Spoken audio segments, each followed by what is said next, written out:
jumlah sel yang hidup. Jadi kita melihat seberapa banyak sih sel yang masih hidup ketika kita berikan toksin tadi. Nah, untuk cell viability ini salah satu pendekatan yang bisa digunakan adalah kolorimetri nama metode ini. Jadi kita menggunakan perbedaan warna. Jadi ada suatu reagen gitu ya yang bisa dimanfaatkan untuk melihat berapa banyak sih sel yang masih hidup, karena sel yang masih hidup tuh dia masih punya enzim mitokondrial dehidrogenase, sehingga itu bisa mengubah reagen yang awalnya berwarna kuning menjadi warna ungu. Nanti akan saya jelaskan lebih lanjut. Nah, kemudian endpoint yang kedua itu kita juga bisa lihat dari aktivitas metaboliknya. Jadi yang diukur adalah konsentrasi ATP dan aktivitas dehidrogenasenya. Kemudian yang ketiga dari morfologi selnya. Jadi kita lihat dengan menggunakan mikroskop ya. Jadi kita amati morfologi sel dari sel yang sudah diberikan suatu xenobiotik tadi. Jadi kita lihat apakah terjadi perubahan pada volume, kemudian bentuk selnya, terus integritas membrannya, dan juga pattern pertumbuhan selnya. Nah, kemudian yang terakhir yang sudah cukup banyak juga dikerjakan di Departemen Kimia, jadi dengan melihat adanya perubahan ekspresi gen, gitu ya.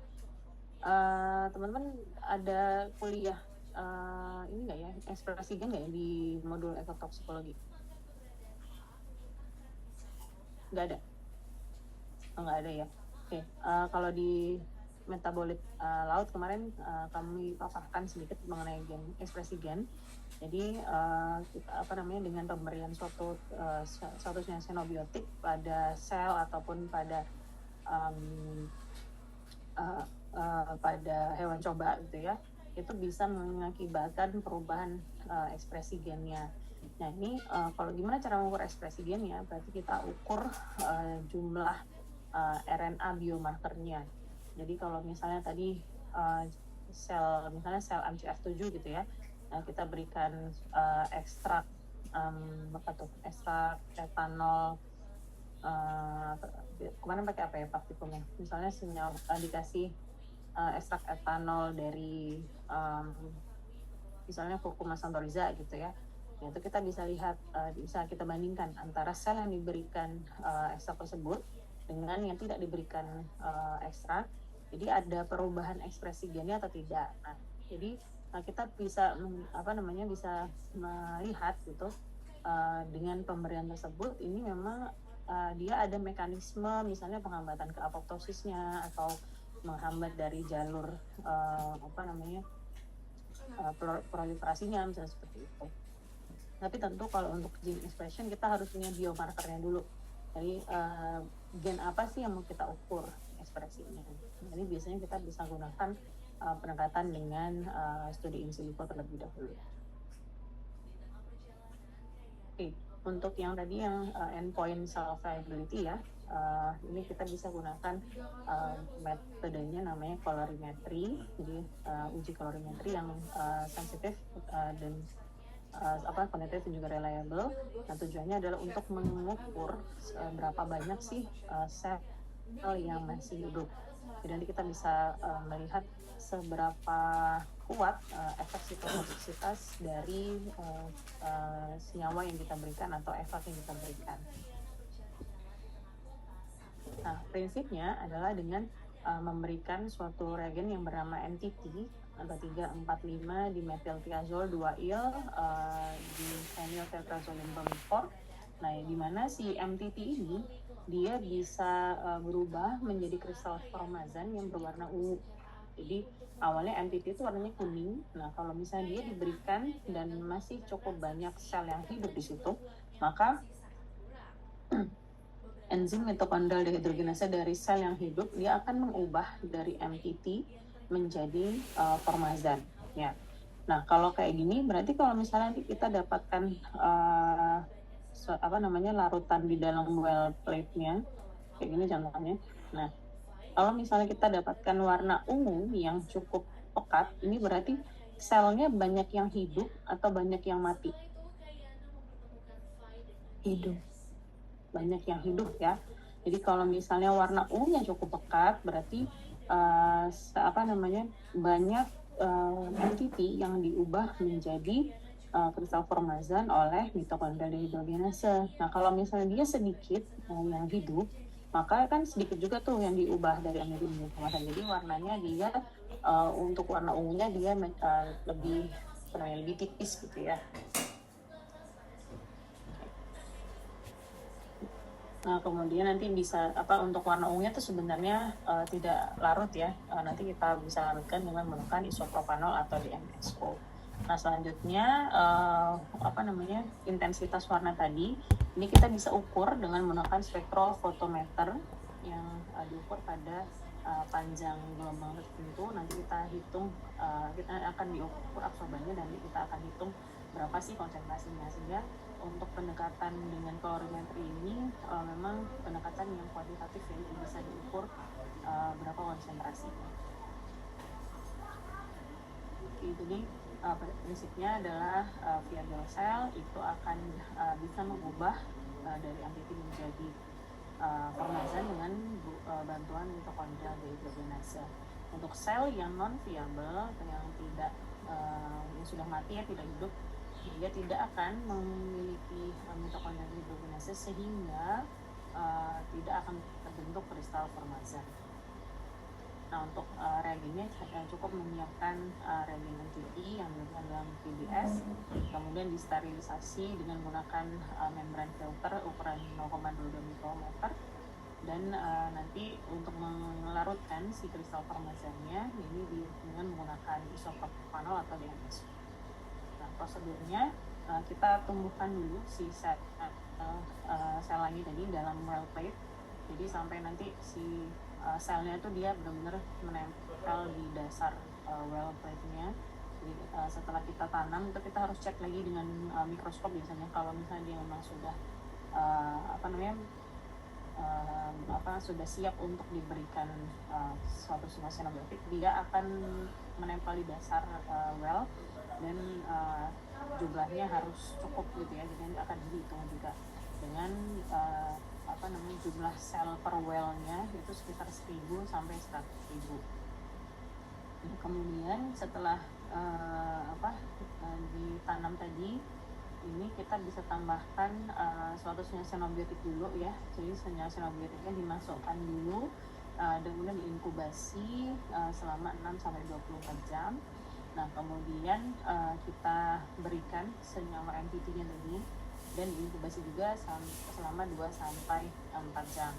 Nah, jadi nanti awalnya sel tadi yang sudah diberikan MPT, kalau misalnya dia ada muncul warna ungu seperti ini, maka ada berarti selnya itu kan masih hidup gitu ya, walaupun sudah diberikan satu senyawa xenobic sebelumnya. Nah, selanjutnya tinggal ditambahkan senyawa pelarutnya seperti DMSO atau isopropanol, kemudian diinkubasi lagi sehingga nanti akan keluar warna ungunya, dan ini yang akan diukur dengan menggunakan spektrofotometer dengan panjang gelombangnya dari 570 nanometer. Jadi kurang lebih penampakan tampilan ini ya, well plate-nya. Jadi kalau kita melakukan MPT itu biasanya kita pakai gradien konsentrasi gitu. Jadi ini dari konsentrasi paling tinggi untuk konsentrasi xenobiotiknya sampai ke konsentrasi paling rendah. Harapannya sih akan terjadi seperti ini. Jadi kalau konsentrasi rendah yang diberikan itu seharusnya memang selnya masih banyak yang hidup gitu ya. Nah, kalau yang konsentrasi lebih tinggi, konsentrasi xenobiotik yang lebih tinggi, itu harusnya dia memang lebih sedikit yang hidup dan warna ungunya menjadi lebih pudar. Oke, kemudian kita lanjut ke in vivo. Oke, untuk studi in vivo ini tujuannya adalah untuk memahami bagaimana tubuh fungsi tubuh atau fisiologi terhadap penyakit gitu ya, yang terhadap penyakit yang bisa mempengaruhi. Jadi bisa mengetahui hubungan antara fisiologi dengan patologi. Nah, kenapa harus dikerjakan pada living system untuk studi ini? karena kalau hanya dengan in vitro ini kita tidak bisa melihat efek sinergitis itu secara menyeluruh gitu ya, karena kalau di sel saja itu kan tidak ada proses mungkin absorpsi, metabolisme, ekspresi itu kan nggak ada.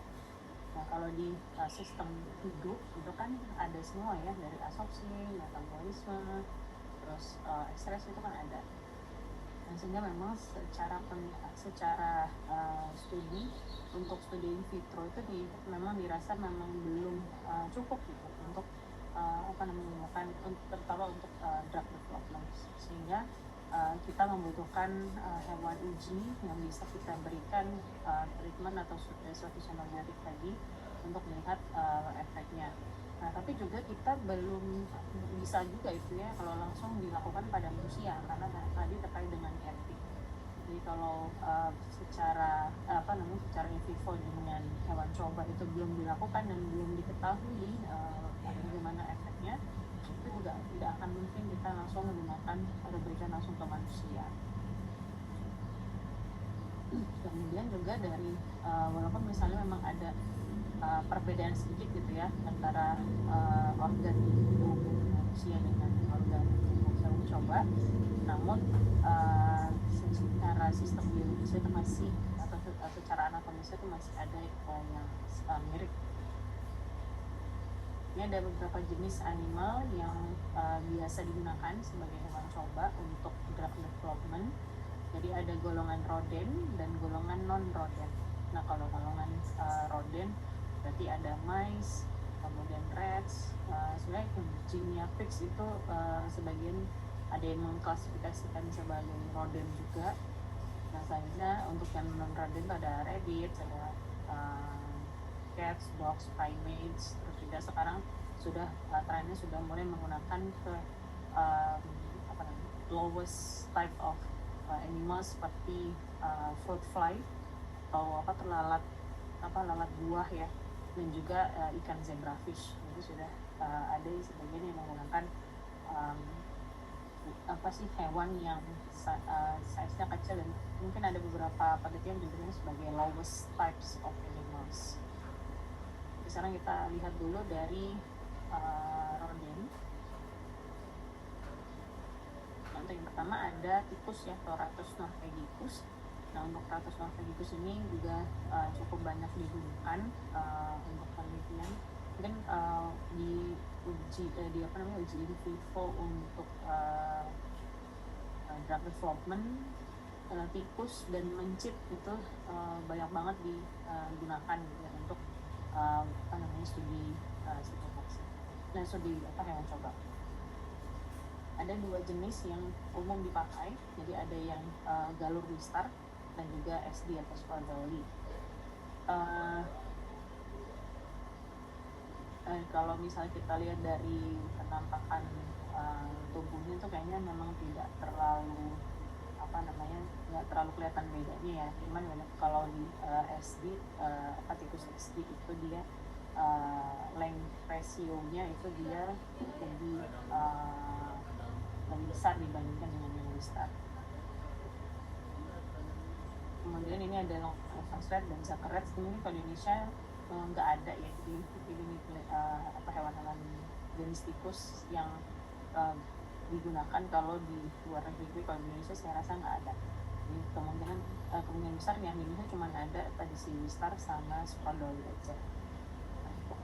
Long-Evans ini pernah digunakan untuk uji in vivo pada penelitian obesitas dan diabetes. Kalau Zucker rat ini untuk studi obesitas dan hypertension. Kemudian breeding rats ini juga nggak ada kayaknya di Indonesia. Ini pernah digunakan untuk studi autoimmune type 1 diabetes. Panhell's rats ini pernah digunakan untuk studi sistem imun dan penyakit autoimun. Nah yang kedua nanti ada mice ya, atau mus musculus. Ini secara secara fisik gitu ya, untuk tikus itu jauh lebih besar dibandingkan dengan mencit. Jadi kalau teman-teman pernah penelitian penelitian in vivo, pernah main-main ke kandang ke lab hewan, itu akan kelihatan banget beda size tubuhnya antara tikus dengan mencit. Jadi kalau tikus itu mungkin bisa sampai lebih dari 5 kali size mencit, karena saya pernah lihat tikus teman saya yang untuk penelitian mikrobiom tuh dia besar sekali, hampir kayak anak kucing, dia besar banget. Jadi secara size itu memang jauh di atas dari si mencit. Kemudian dari bentuk muka itu juga beda ya. Jadi kalau mencit tuh dia lebih runcing dibandingkan dengan tikus. Kalau tikus dia agak bulat gitu. Nah kemudian untuk ekor juga tikus tuh ekornya lebih tebal dan lebih berat, sehingga kalau misalnya kita butuh uji sitotoksik yang mungkin bukan sitotoksik akut ya, misalnya yang kayak sitotoksik kronis atau subkronis, itu lebih memungkinkan menggunakan yang tikus, karena dari ekornya kan biasanya kita ambil darahnya tuh, itu bisa lebih banyak ya didapatkan si darahnya dibandingkan dengan penggunaan mencit. Nah untuk tikus sendiri dia juga memiliki kromosom pasangan kromosom lebih banyak ya, dia punya 22 pasang, sedangkan pada mencit itu hanya 20 pasang. Namun dari sisi period gestasinya untuk tikus tuh jauh lebih panjang, dan frekuensinya dia juga lebih tidak sesering di mencit. Jadi kalau mencit itu kita mudah untuk breedingnya, jadi untuk pengembangbiakannya itu lebih mudah, dan kayak ketersediaannya juga biasanya lebih banyak dibandingkan dengan tikus. Namun walaupun mencit ini punya periode gestasi yang singkat, namun masa hidupnya atau lifespan-nya juga jauh lebih pendek dibandingkan dengan tikus. Jadi kalau misalnya kita melakukan uji toksisitas yang jenis subkronis atau kronis yang bisa di atas 28 hari misalnya ya, itu sangat tidak disarankan untuk menggunakan mencit, karena bisa jadi nanti yang menyebabkan si mencit itu mati di tengah-tengah penelitian bukan karena pemberian treatmentnya, tapi karena memang lifespan-nya yang pendek. Nanti akan bisa menyebabkan bias di situ. Jadi kalau misalnya kita mau mengerjakan uji toksisitas subkronis ataupun kronis, yang memang harus dikerjakan pada waktu yang cukup lama, penggunaan tikus itu lebih disarankan. Yang tadi ya, yang mencit ya, Musculus, dia memang secara size tuh kecil, terus juga tidak terlalu mahal dan mudah untuk handlingnya lebih mudah. Kemudian ya tadi ya, dia punya lifespan yang pendek, jadi masa hidup yang pendek. Namun dari sisi gestation periodnya terus juga reproductive rate-nya itu sangat cepat, sehingga dia memang lebih mudah untuk ini breedingnya ya, pengembangbiakannya itu lebih cepat gitu, sehingga lebih banyak juga yang menggunakan mencit itu kalau misalnya dia penelitiannya memang penelitian yang tidak terlalu panjang. Jadi misalnya kalau kita mau ngerjain toksisitas akut, itu kan yang hanya diberikan sesekali aja, pemberian sekali aja si treatmentnya, ini menjadi pilihan yang sangat cocok. Nah untuk mice sendiri, ini jenisnya Swiss albino, ini cukup banyak digunakan di penelitian biologi. Ini beberapa contoh pengujian yang bisa digunakan dengan menggunakan mencit ya. Kalau tadi yang rats itu mungkin sekarang cukup banyak yang menggunakan mencit tikus itu untuk studi metagenomik. Pernah dengar nggak studi metagenomik? Studi mikrobiom. Pernah dengar nggak? Apa Hikari? Mikrobiom, tapi studi mikrobiom yang Hikari pernah tahu apa?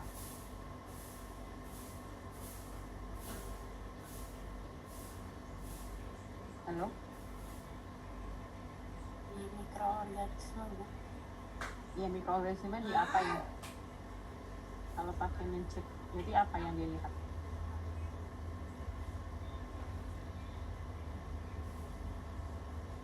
Yang lain ada yang pernah dengar nggak studi mikrobiom? Itu studi apa sih? Jadi kita lihat apa populasi mikroba ya di dalam misalnya usus gitu ya, di saluran pencernaan atau di rongga mulut seperti itu. Nah, untuk yang tadi si tikus itu kita bisa berikan suatu treatment tertentu atau pemberian xenobiotik tertentu dan kita lihat untuk profil mikrobiom pencernaannya misalnya. Jadi yang dikumpulin apa sampelnya? Sampel fesesnya. Jadi sampel feses dari si tikus itu dikumpulkan, kemudian nanti kita akan lihat populasi mikrobanya, dengan populasi microbes-nya dengan yang namanya menjadi tadi ya studi mikrobiom. Ini sudah cukup banyak juga yang mengerjakan sekarang. Nah, kalau mencit biasanya hanya untuk ini ya pengerjaan uji yang toksisitas akut gitu, cuma sekali pemberian terus nanti di follow up misalnya hanya sampai maksimum 2 minggu seperti itu. Misalnya ada Guinea pigs, dia juga golongan rodent sebenarnya.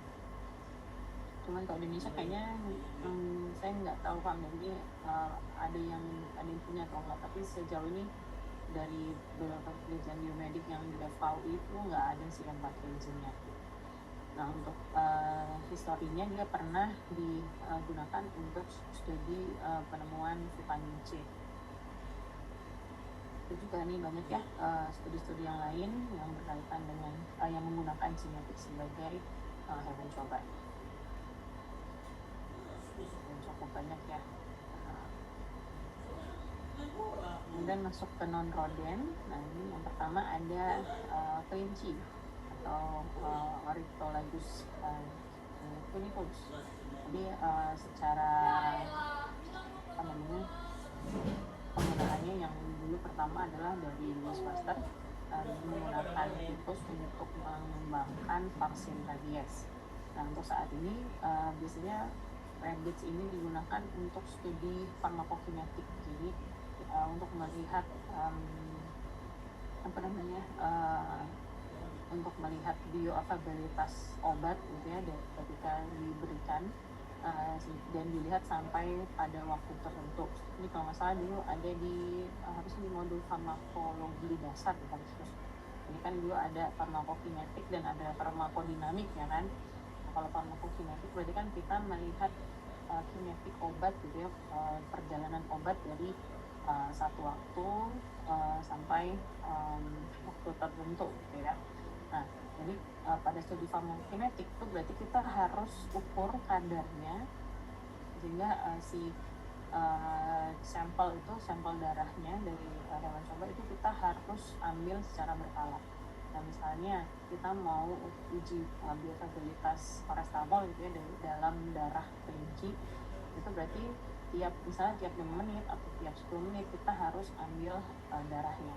Nah, kalau menggunakan tadi misalnya tikus dan mencit ya yang mungkin harus diambil dari ekor itu cukup sulit karena mungkin size-nya tidak sebesar kelinci kan, itu menjadi tidak cocok sehingga uji farmakokinetik penggunaan kelinci ini menjadi hewan coba yang cukup dipertimbangkan. Jadi kalau untuk kelinci sendiri nanti diambil darahnya dari telinga ya, jadi itu ada pembuluh darah yang ada di telinga itu dia satu akses yang cukup mudah untuk mengambil darah dalam ulangan beberapa menit. Ini beberapa studi yang menggunakan kelinci untuk bidang kesehatan ya.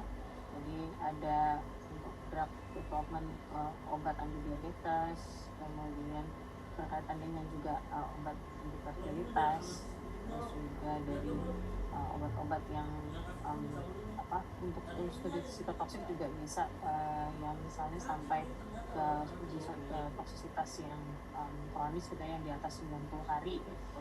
Itu juga salah satu pilihan yang bisa digunakan. Kemudian ini ada hewan coba juga yang sekarang cukup banyak dikembangkan gitu ya sebagai hewan coba. Itu salah satunya adalah zebrafish atau nama lainnya adalah Danio rerio. Nah, untuk Danio rerio ini kenapa kok sekarang sering digunakan? Karena dari penelitian genomik ya, genom dari si Danio rerio itu dia hampir 80% tuh mirip dengan genom dari manusia ya. Jadi dia sangat cocok kalau penelitiannya berkaitan dengan penyakit genetik. Lalu juga si Danio rerio itu dari semenjak embrio itu kita bisa bisa modifikasi, bisa dikondisikan tertentu untuk suatu penyakit, misalnya kondisi kanker. Jadi dari embrio itu sudah bisa di otak-atik lah si embrionya, sehingga waktu dia menetas jadi ikan besar, nah itu dia benar-benar bisa muncul si fenotype kankernya.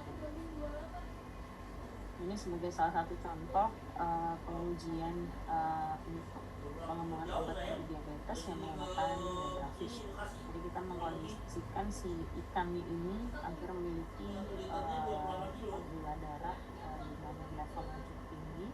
Ini dengan indusernya adalah alloxan dan juga larutan glukosa. Jadi si ikan ini kita akan masukkan ke dalam akuarium yang sudah diberikan alloxan dengan konsentrasinya adalah 300 mg per 100 ml larutan salin. Selanjutnya si alloxan tadi si ikan itu akan dimasukkan ke dalam larutan tersebut selama 30 menit. Nah, setelah 30 menit kita masukkan atau kita pindahkan ke larutan glukosa sebanyak larutan glukosa 1% selama 30 menit. Nah, setelah itu baru kita pindahkan ke fresh water. Kita diamkan selama 1 jam. Nah, selanjutnya kita kolek untuk gula darahnya itu dengan memotong ekornya. Jadi si ekor ikan zebra ini spesial itu kita potong dan kita cek pakai glycocek, alat glycocek itu yang sama kayak kita mengukur gula darah itu kan. Jadi kita pakai alat tersebut. Nah, tapi kerugiannya adalah kalau dengan menggunakan zebrafish itu dia untuk satu individu ikan itu hanya bisa menghasilkan satu data. Kalau tadi kayak misalnya tikus atau mencit gitu ya, itu kan bisa di pengambilan datanya nggak cuma sekali. Nah, kalau ikan ini cuma 1 kali aja. Karena untuk mengambil darahnya kan kita harus dinding ekornya. Jadi kalau udah dinding ekornya ya udah mati lah. Jadi cuma bisa satu ikan itu hanya 1 darah. Ini kalau misalnya kita butuh ulangan gitu ya, satu dosis itu kita harus buat triplo, berarti ikannya harus ada 3 kali dan dikalikan dengan berapa dosis yang akan kita ikan. Nah, kalau dengan tikus dan mencit aja kan kita bisa ambil darahnya 3 kali. Kalau ini nggak bisa. Ini harus benar-benar 1 ikan itu hanya menghasilkan 1 data saja. Ini yang sudah pernah dikerjakan ya untuk membuat model transgenik dari ikan zebrafish. Jadi bisa dibuat untuk penyakit Alzheimer, kemudian penyakit congenital heart disease, terus juga penyakit ginjal, cancer, sehingga gangguan pada sistem nervous system. Jadi sekarang saya juga sudah cukup banyak juga yang menggunakan untuk pembuatan suatu model hewan coba pada penyakit tertentu. Karena tadi komposisi genomiknya, profil genomiknya itu dia mirip dengan profil genomik dari manusia. Nah, untuk studi in vivo atau studi pada hewan coba ini harus menerapkan prinsip 3R. Yang pertama adalah reductions, kedua replacement, yang ketiga adalah refinement. kalau reduction berarti kita menggunakan jumlah hewan coba seminimal mungkin, sesedikit mungkin. Kemudian kalau replacement kita mengusahakan untuk mengganti dengan yang jenis non hewan coba kalau bisa. Dan kalau misalnya dari reduction dan replacement ini tidak memungkinkan, maka yang bisa dilakukan adalah dengan menerapkan refinement. Jadi kita memberikan suatu kondisi pada si hewan coba ini dengan kondisi yang baik, sehingga si hewan cobanya tidak merasa stres gitu ya. Karena kalau misalnya hewan cobanya ini stres, itu dia bisa mengaktifkan kanibalismenya.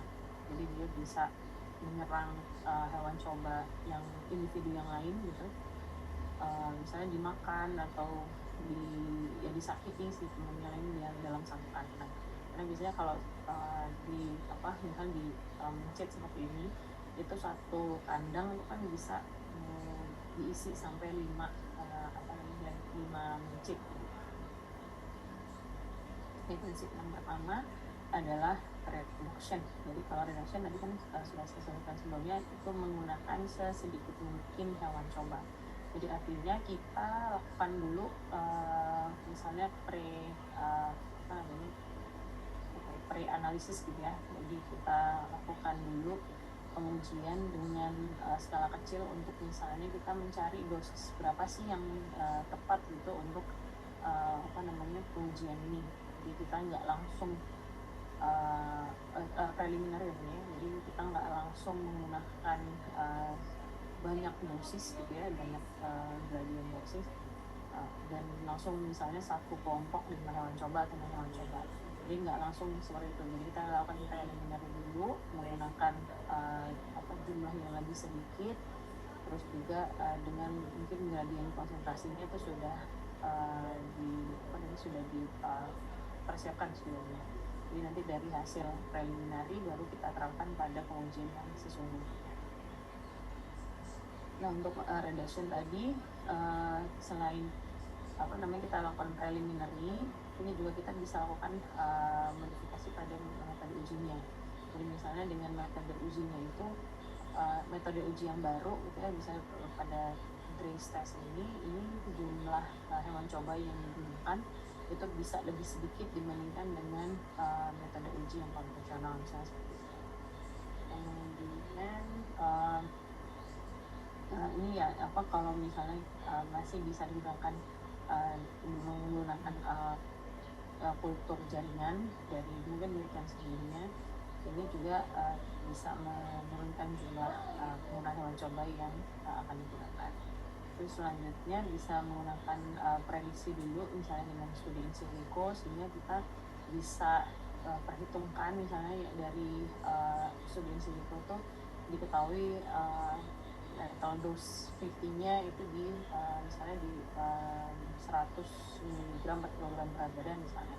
Jadi dari angka LD50-nya itu kita bisa perkirakan berapa sih harus membuat gradien konsentrasinya gitu. Jadi tidak terlalu banyak gitu ya gradien konsentrasi yang harus kita siapkan, karena kita sudah tahu nih, kita sudah prediksi berapa sih LD50-nya.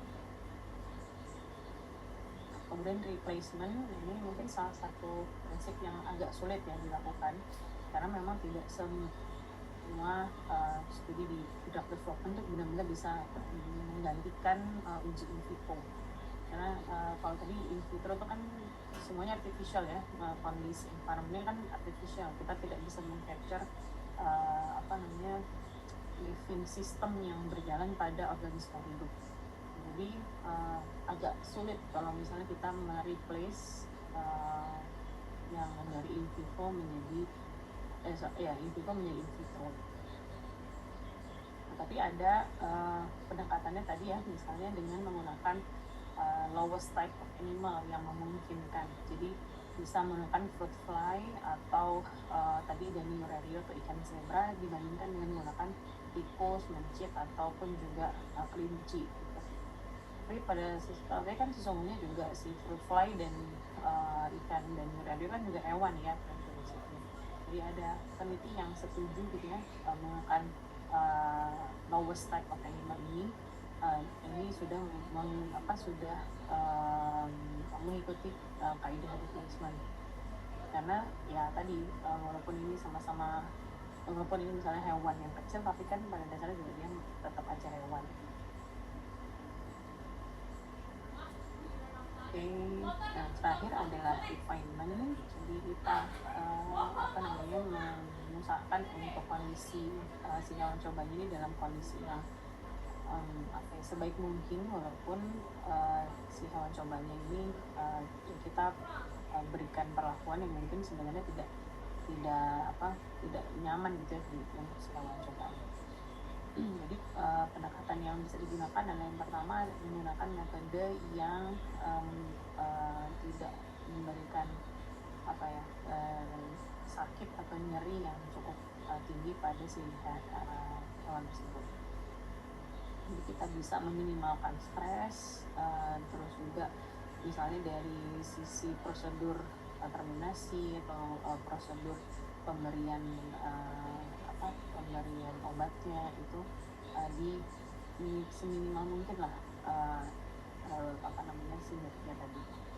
Kemudian juga kita bisa menggunakan obat-obatan seperti anestesi atau analgesik yang bisa menurunkan nyeri, tapi juga tidak semua metode ini bisa menggunakan analgesik atau anestetik seperti ini, karena ada beberapa uji in vivo untuk obat tertentu ini kalau misalnya diberikan analgesik ataupun anestesi ini akan mempengaruhi hasil. Jadi untuk pemberian farmaseutical ini memang tidak bisa diterapkan pada seluruh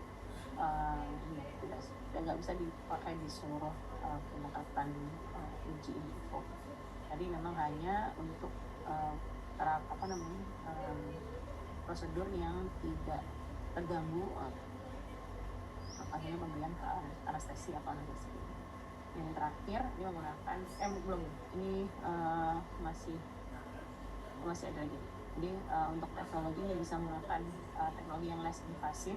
Jadi yang saya pernah tahu adalah dengan menggunakan USG hewan. Ternyata itu ada USG hewan. Jadi instead of kita bedah gitu ya pada short period. Nah ini untuk melihat si cancernya itu bisa menggunakan semacam alat USG kecil gitu ya, memang didesain untuk pengujian in vivo. Jadi kita bisa gunakan sekarang untuk teknologi ini untuk melihat atau untuk mengukur perkembangan cancer pada model hewan coba. Jadi kan dia less invasive. Nah selanjutnya juga bisa mengurangi physiological distress dari si hewan coba dengan memberikan kasih mainan, terus memberikan kandang yang lebih besar kalau memang hewan coba yang kita gunakan adalah secara ukuran tuh lebih besar kayak tadi pada tikus gitu ya, kan lebih besar badannya. Itu kita sediakan kandang yang lebih besar karena hewan-hewan coba ini kan kita buatnya modelnya kita buat sakit gitu ya, dan ya sama lah sama kayak manusia. Kalau dia kena cancer atau kita buat dia model untuk adenomyosis misalnya, itu kan pasti ada pain yang muncul ya. Nah kondisi nyeri itu tadi atau kondisi sakit itu tadi itu akan mengakibatkan physiological distress. Nah jadi salah satu caranya untuk meminimalisir nyerinya yaitu kita berikan mainan atau kita tidak gunakan kandang yang terlalu padat atau terlalu banyak jumlah hewannya dalam satu kandang, sehingga nanti harapannya walaupun dia berada dalam kondisi sakit dia masih tidak terlalu merasa suffering gitu. Karena saya pernah sebelumnya ketika penelitian in vivo mungkin si mencitnya tuh dalam kondisi yang terlalu nyeri ya, dan waktu itu karena saya tinggal di hari Sabtu ke Senin, jadi Minggu nggak ditengok. Nah ini mungkin makanannya kurang, terus juga waktu itu kayaknya ada yang makanan yang tumpah juga. jadi dia akhirnya tingkat stresnya menjadi tinggi gitu, dan sense kannibalsnya itu jadi muncul, dan dia juga melihat ada satu individu yang lain dalam satu kandang itu dia kondisinya jauh lebih lemah. Nah, jadi sense of kannibalnya muncul, sehingga waktu kita melihat di hari Seninnya itu satu hewan cobanya tinggal kaki sebelah aja.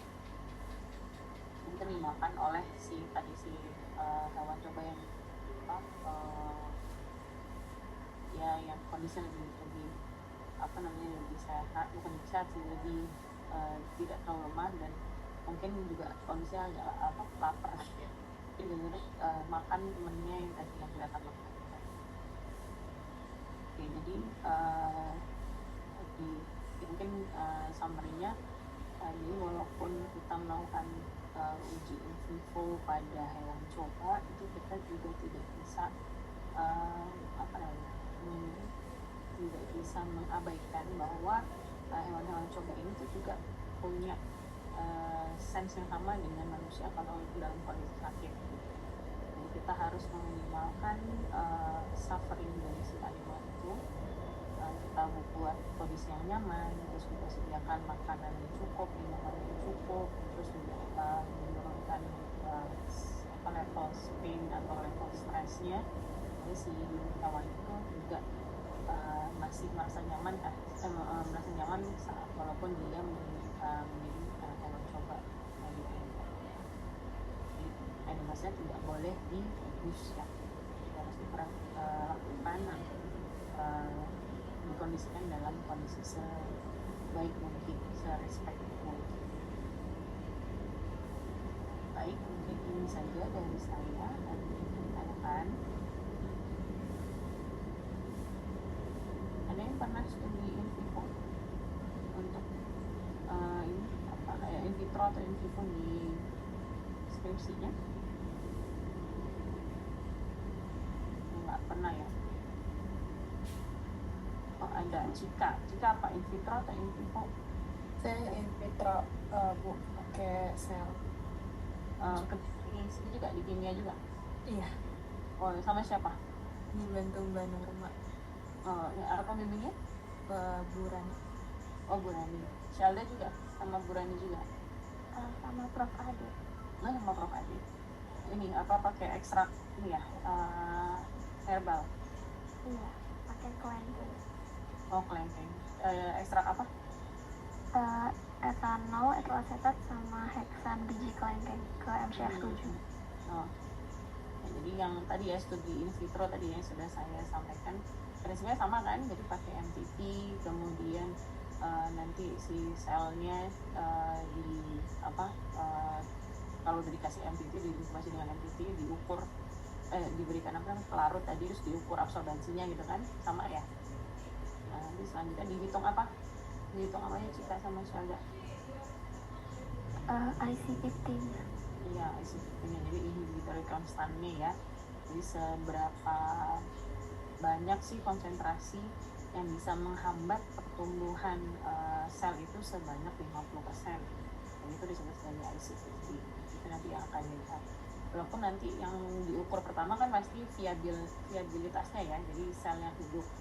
Tapi yang akan dihitung itu adalah dari inhibitorinya. Jadi tinggal dikurangin aja. Jadi sel yang mati itu berarti kan 100 dikurangi sel yang hidup. Ya, Cika silakan. Saya mau izin juga. Itu lebih bagus ngitung IC50 atau CC50 ya kalau untuk MTT itu? Oke, ini kemarin juga muncul di skripsinya yang KKI yang waktu saya uji. Jadi kalau viabilitas sel umumnya kalau yang kita lihat itu bukan walaupun yang kita ukur adalah sel yang hidup, tapi kan yang kita uji itu adalah senyawa yang senyawa inhibitornya kan, senyawa yang menghambat pertumbuhan sel. Jadi yang diukur itu atau yang endpoint-nya itu sebenarnya bukan CC50-nya tapi IC50-nya, karena si IC itu kan yang melekat pada senyawa-senyawa beta itu kan pengaruh inhibitorinya. Jadi memang biasanya diukur itu adalah IC50. Nah, karena kan kita melihat dari sudut pandang si senyawa atau ekstraknya. Jadi senyawa atau ekstraknya ini harapannya kan dia bisa menghambat pertumbuhan kan. Walaupun memang secara pengerjaan itu yang kita ukur adalah viabilitas selnya atau selnya hidup. Tapi kalau kita lihat dari point of view senyawa sitotoksiknya, senyawa ekstrak atau tadi misalnya obat yang kita berikan, itu kan dia akan menghambat. Jadi yang kita ukur adalah inhibitory effect-nya dari si ekstrak tersebut. Jadi yang kita ukur adalah IC50. Jadi bisa dibandingin aja di beberapa paper-paper yang mengerjakan uji in vitro dengan pada ekstrak gitu ya, atau senyawa-senyawa pharmaceuticals gitu. Umumnya memang yang dinilai adalah IC50, inhibitory constant. Kira-kira begitu ya, Cika ya? Menjawab kan? Iya, menjawab, makasih. Nanti juga kelihatan tuh Cika dari grafiknya. Kalau pakai grafik CC50 itu dari kan 0 sampai 100 ya konsentrasinya. Kalau misalnya kita pakai CC50 itu grafiknya dia miring ke kiri, ya kan? Jadi dari 0 tuh kan diharap pasti banyak yang hidup. Nanti makin gede nilai konsentrasinya kan dia akan makin banyak yang mati, ya kan? Jadi grafiknya dia condong ke kiri. Nah, kalau misalnya kita pakai IC50 dia condongnya ke kanan. Jadi persamaan regresinya itu nanti akan positif kalau yang kita gunakan IC50. Nah, cobain. Udah sampai sana belum juga? Udah, saya kan pakai IC50, cuman takutnya udah kan sidang, takutnya ditanyain kenapa nggak pakai CC50 gitu.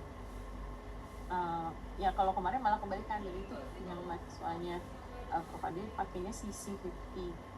Nah, kalau di uji in vitro sitotoksik itu malah justru nggak umum sih kalau pakai CC50. Karena kan kita lihat point of view dari sitotoksinnya kan, sisi senyawanya. Senyawanya itu bukan untuk menumbuhkan, tapi untuk menghambat kan. Jadi menghambat pertumbuhan kanker gitu. Pakai sel apa? Kanker. MCF7. Oh, sama juga MCF7 ya. Kan berarti kan sel kanker kan, yang itu kita hambat tuh pertumbuhannya kan. Berarti kalau dari senyawanya berarti dia harusnya yang menghambat gitu. Makanya yang dilihat adalah yang IC50-nya. Seberapa banyak konsentrasi dari si inhibitor ini yang menyebabkan kematian sel sebesar 50%. Itu kan kalau definisi IC50.